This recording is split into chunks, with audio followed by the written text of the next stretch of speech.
The year's 1940. Germany's just invaded Norway and they've managed to capture the Vemork heavy water station. So, what does this mean for Germany?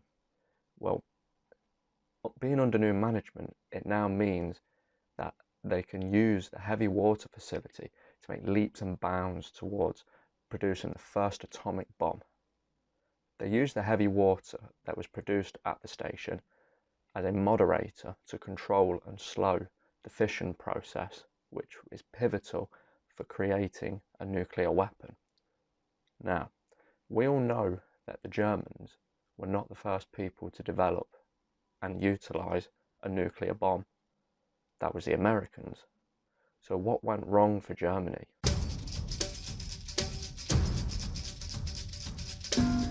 The Vemork plant was located just outside the town of Rjukan in the south of Norway.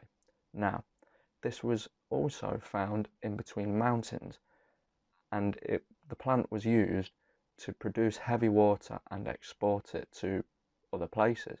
The reason for this was never disclosed, but once it was under German management, the volumes of heavy water produced soared up to 4 kilograms of heavy water per day.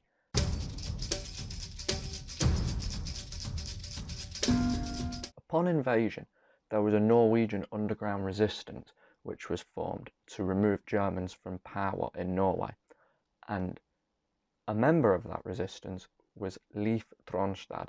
Leif Tronstad knew people that worked within the plant, specifically Jormar Brunn. Jormar Brunn had a high position within the plant's running and day-to-day processes, and he relayed the information to Tronstad, and Tronstad relayed the information anonymously back to Britain. However, Tronstad had to flee from Norway for his own safety, so he fled to Sweden and then arrived in London and announced himself as the man who was leaking all this information to them. Now, the British suspected that they were building an atomic bomb with all this heavy water, so they put Tronstad in charge of a sabotage operation for anything that happens in Norway. Tronstad was tasked with preparing soldiers for the grueling conditions of a Norwegian winter, so he took soldiers up to Scotland in some of the most brutal conditions that the British Isles could offer, and he put them through weeks of camping outside at night, surviving off the land, climbing mountains, learning how to parachute, all because as part of the upcoming operations to sabotage the Vemork plant, the soldiers must survive the Norwegian winter. In October 1942, there was discussions between the British, Tronstad and the Americans as to how to handle the heavy water plant.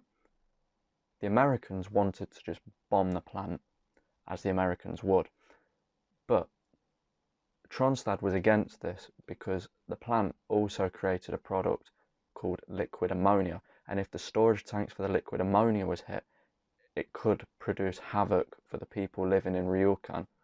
So they decided to go with a stealthy approach where they would sabotage, and this was Operation Grouse and Operation Freshman. So it began with Operation Grouse. Operation Grouse was where a load of Norwegian scouts that were trained would be parachuted into the area surrounding the Vemork plant, and they would later be joined by the attack group in Operation Freshman. However, Operation Freshman didn't go to plan. What happened was they brought everybody in on 2 military gliders. However, both made a crash landing. One crashed into a mountainside and all of the soldiers were dead. However, on the second glider, some soldiers survived, a lot were killed, but the ones that survived were captured by the Germans and were promptly executed as part of an order put in place by Hitler himself to execute anybody that is suspected of sabotage.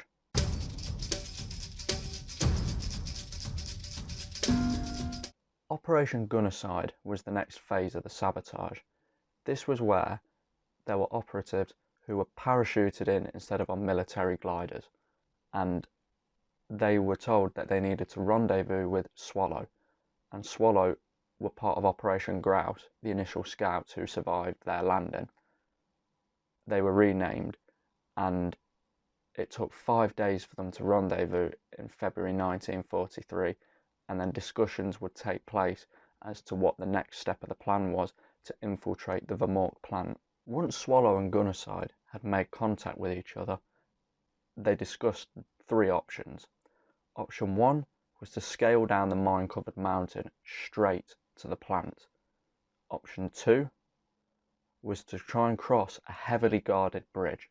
And option 3, and the only viable one that they saw, was to scale down the side of a mountain into a gorge and then cross a frozen river, and if they survived that, that would lead them to a railway track that was lightly guarded and would take them to the plant. So they decided on option 3.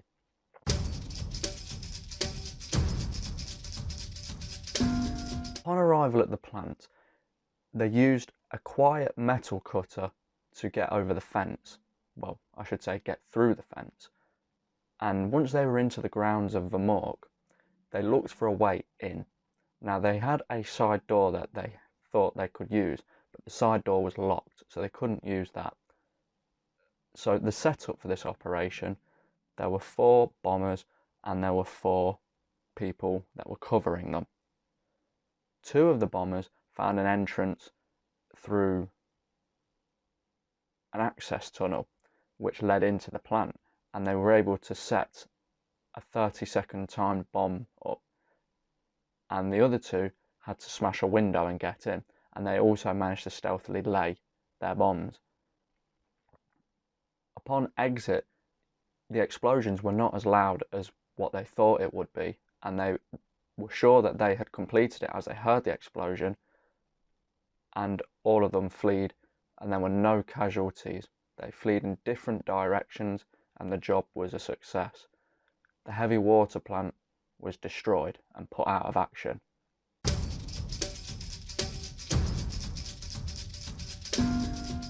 The success of bombing the plant stealthily meant that Germany lost 500 kilograms of heavy water production, and it crippled the Germans' atomic bomb plans as it really slowed down the production. Now, what happened afterwards?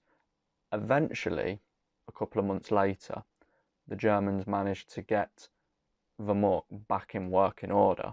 However, the Americans decided they were going to bomb it this time to put a stop to it, and it worked.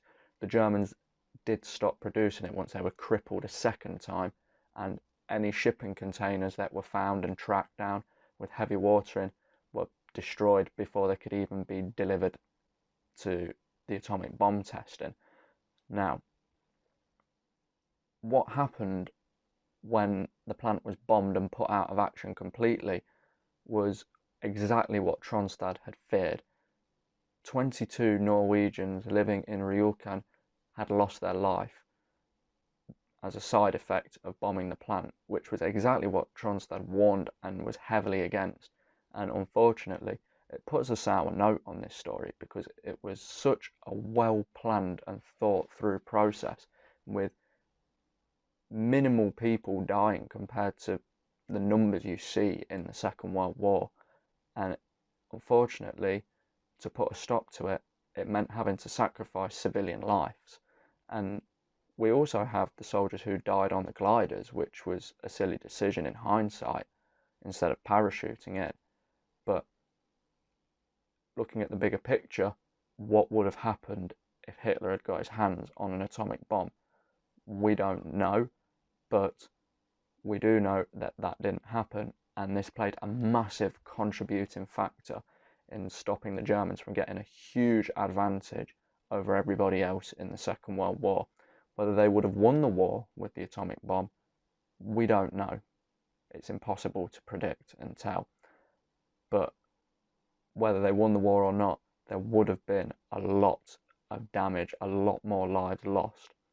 And we can only be thankful to the Norwegians for putting a stop to the heavy water production at the Mork. Thank you for watching.